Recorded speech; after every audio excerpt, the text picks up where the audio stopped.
One of my favorite accessories now is the Fireboard. I just used it a couple nights ago. Monitor up to 6 different temperatures simultaneously. Connect to Wi-Fi for cloud-based monitoring or connect via Bluetooth. If you have Alexa or the Google Assistant, I have Alexa, and it's hooked right up to it. So I can say, Alexa, tell me what my internal temperature is on probe number 1, and it'll tell you 120 degrees. Fireboard.com is the website. 816-945-2232 is the phone number. Ted Conrad will be on the show next week. New product announcement will be made at that time as well. The embedded correspondents are joining me. We just got done talking about the 5 barbecue and grilling personalities that we would like to have at our respective funerals and or cremations. Now, what one item would you leave for the other embedded correspondent? I mean, I don't know exactly where the death thinking this came up, but nevertheless, 4 of the 5 of us are not scared to die. So, I mean, what do we care? It's going to happen anyway. What one item would you leave the other embedded correspondents upon your ultimate dirt nap? And we will go to John Solberg in Michigan. This is a tough question. It You is. gotta think about this one for a while. Yeah, that's right. But my gift to you I think, was the simplest, because I really want you to have my Tech Patio 2 grill, my infrared grill. Yeah, I love it. I mean, that's like, matter of fact, I hope you have that before I'm dead. Well, you're not That's the my only goal. one. You're not the only one.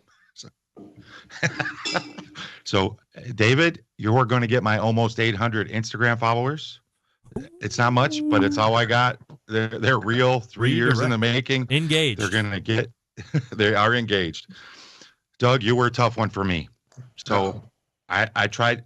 It means something, believe it or not. I want you to have all of my cookbooks and all of my handwritten recipes. Oh, cool. And the reason I want you to have them is because I think you will do something with them, or you won't, but I think you'd appreciate them. And nobody's as tough as Steve, but it comes right down to it. Steve, I want you to have my new carbon steel wok so you can roll like them people at Panda Express. Look at this son of a bitch on the bottom right. Look at this guy. Unbelievable. Look what he's... Hold on a second. Where's my mouth? Look at what he did right here. Steve, you are on the verge of getting fired. Oh, my God. Look at you. Banned from the internet. Damn it. Damn it. Damn it. All right. Oklahoma, go ahead. Unbelievable. First off, I gotta wipe the tears, John. Thank you so much. Seriously, that would help me out so much. Okay, so John, in return, I will give you all of my grill brushes and cleaning products because obviously they are not used by me, as you noticed on my last video. I don't think you have any, but thank you. You're welcome. That's the love, brother. Doug, you can have my Yoder YS 1500 so you can see what a real pellet grill cooks like. That's the kind of guy that I am. By the way, there's a big Yoder announcement tomorrow. There's some new stuff coming out, so listen to that. Steve, thought long and hard about this, my friend. You, sir, can have my wife because I want you to leave Doug's wife alone. So you can have my... You're welcome, Doug. That's as much for you as this for... That is for me. That's a good gift. Okay. Finally, Greg. Yeah. Now stick with me here. All right. I'm giving you my microphone. Yes. Now, I know it's a piece of crap. I'm not giving it to you to use. What I want is every time you do a rant and you ban someone off the internet, my microphone, drop it, close the show, you're good to go. All right. My gift to you. Hopefully you breathe that last final breath into that microphone too, so it has like your... That's right. That would be great. All right. Doug, your turn. Okay, John, I know you hate gifts of any kind. You have tchotchkeophobia like at Christmas, like I do, I think. So, but I would either give you my first UDS that I built in the colors of Texas A&M, or probably more apropos is my Ranger that I'm going to get in the next few months for campsite grilling. I know that you would like that. So David, in the same spirit that you're going to give me a Yoder, I'm going to give you my competition trailer, and on it comes 2 Timberlines and 1 Tailgater. Wow. So I know Thank you'll you. play good. I want you to go out there and compete more than you do. Steve, yeah, you were a tough one. But I know that you don't like the big spatulas. So I'm going to give you pigtails, all my pigtails, because I know you hate them. You need to have them to use them, and all of my small spatulas. Those are all very handy. I think they're tools that you need to learn how to use. And Greg, Yes. I'm going to give you, since I don't have it yet, I'm going to give you the rights to my meter block should I ever receive it. I'll take that. No doubt about it. You might die before that happens. Oh, yeah, well. Exactly. That's why it's the rights. It's not the meter block. All right, Steve, your turn. Okay, as usual, I'm over prepared. Okay, I, Steve Ray, being of sound, mind, and body, do bequeath to Doug Scheiding. I give my signed copy of Indoor Grilling for Dummies, an 18.5-inch Weber Smoky Mountain Smoker, my oldest set of grill grates, a 12-pack of Oscar Mayer beef hot dogs, and a copy of the book, The Importance of Paying Off Bets When You Lose. The David Huff. Uh-oh. I'll leave my copy of How to Use a Microphone Like a Pro, my Kiss and Cook barbecue t-shirt, my 25-year collection of Playboys, my 30-year-old Macanudo Baron de Rothschild cigar, and a copy of the book, The Importance of Paying Off Bets When You Lose.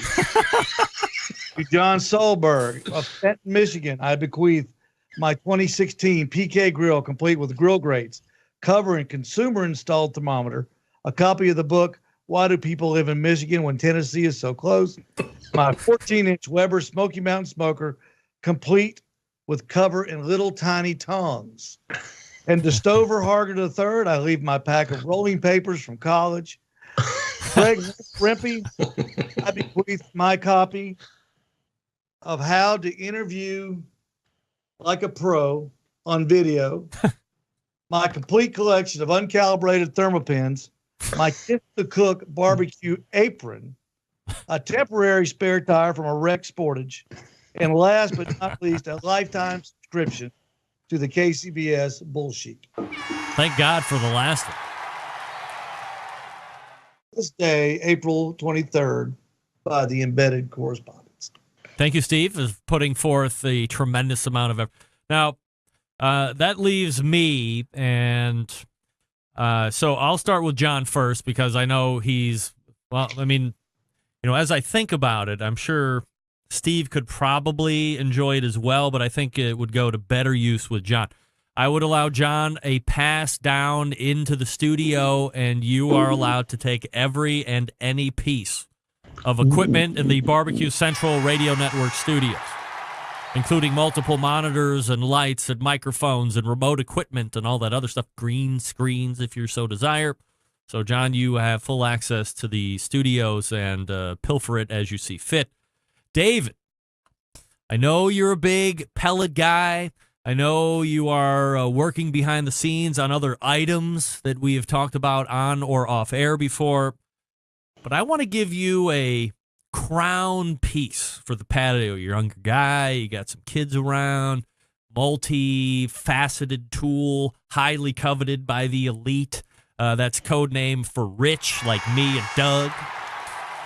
I'm going to give you my almost original, first production, Art Flame Classic 40-inch cooker to David Huff. Score! Nice. You're welcome. Greg, I hope that you travel safely. I have no plans to travel anytime soon. Thanks. Eat raw meat. To my pal Doug, should you, let's see. Okay.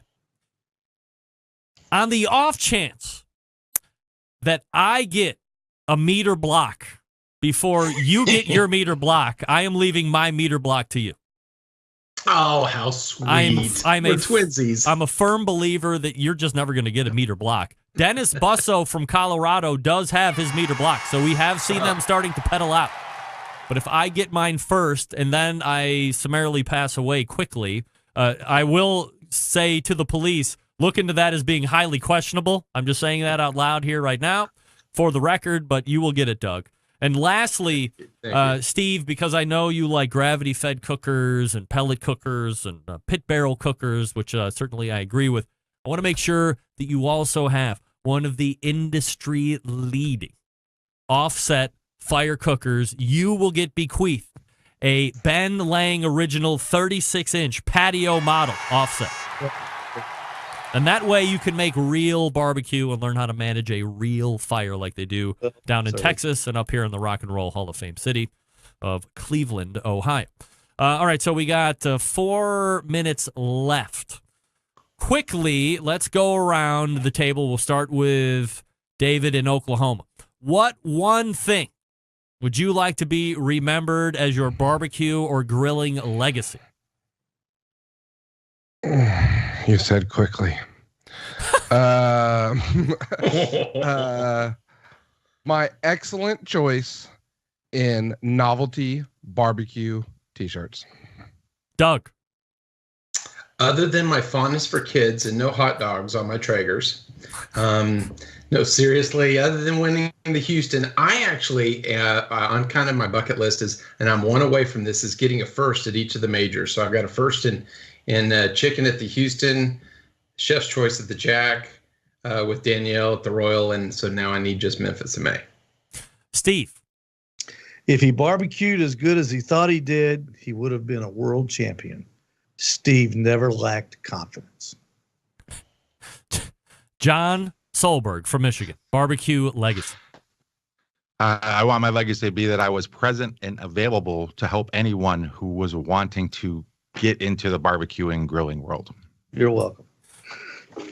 I want my legacy to be this show that I'm leaving each and every week. I want a resource to be left for people to go back and hear what it sounded like 30 years from now and 50 years from now, assuming that podcasts are still available 50 years from now. I have no reason to believe that they won't. But I also have a highly guarded stash of archives that are offline as well that could be released at any point so that people can hear from 2006 until whenever this show stops at all points in between those two dates, what was going on in the live fire cooking industry.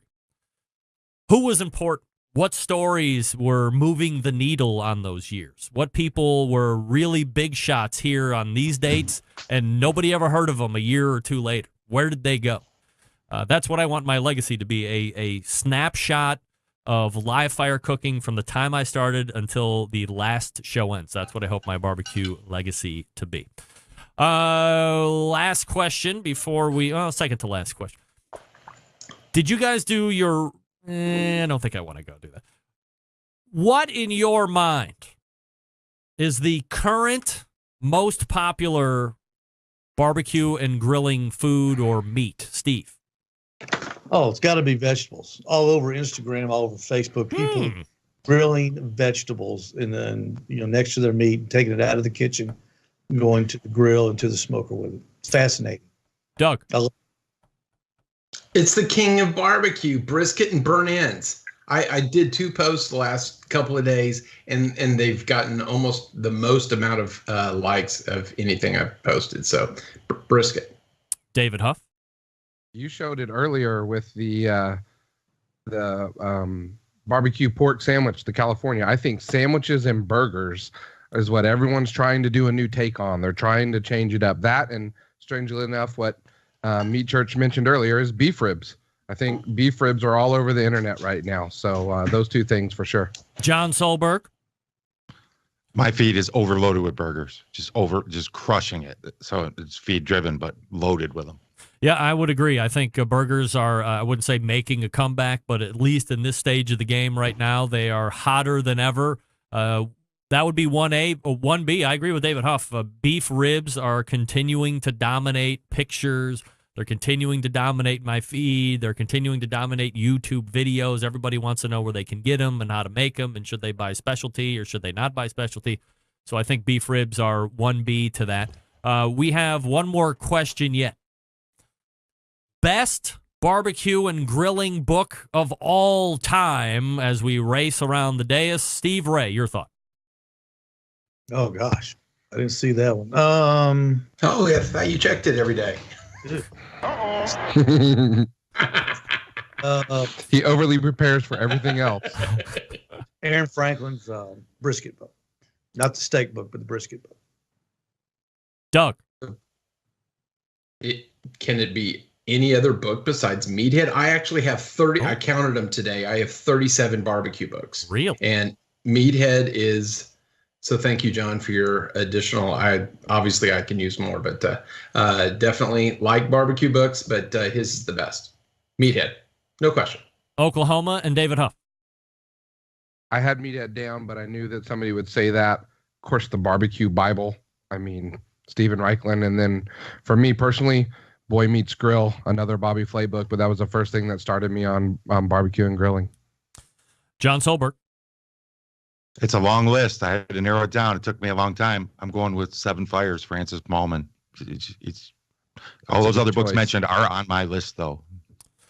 I agree with a number of books that everybody here has mentioned, but I'm going to go a little outside the box. I'm surprised nobody thought about mentioning this, and it is from a team, a barbecue team, if you will.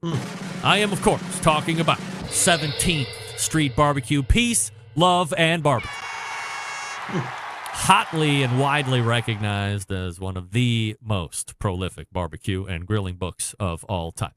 The fourth Tuesday of the month in the second hour, you can find Oklahoma's David Huff, Michigan's John Solberg, Tennessee's Steve Ray, and the longest-running embedded correspondent, Doug Scheiding from Texas, covering the world of live fire and talking about sometimes very weird and dark subjects, but other times we're talking about having women at our funerals and causing our women to wonder, what the hell is that woman doing? I mean, what are we talking about?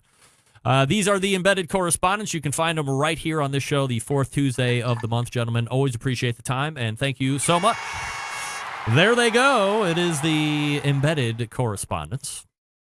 Michigan, Texas, Oklahoma, Tennessee. Barbecue hotbeds, as it were.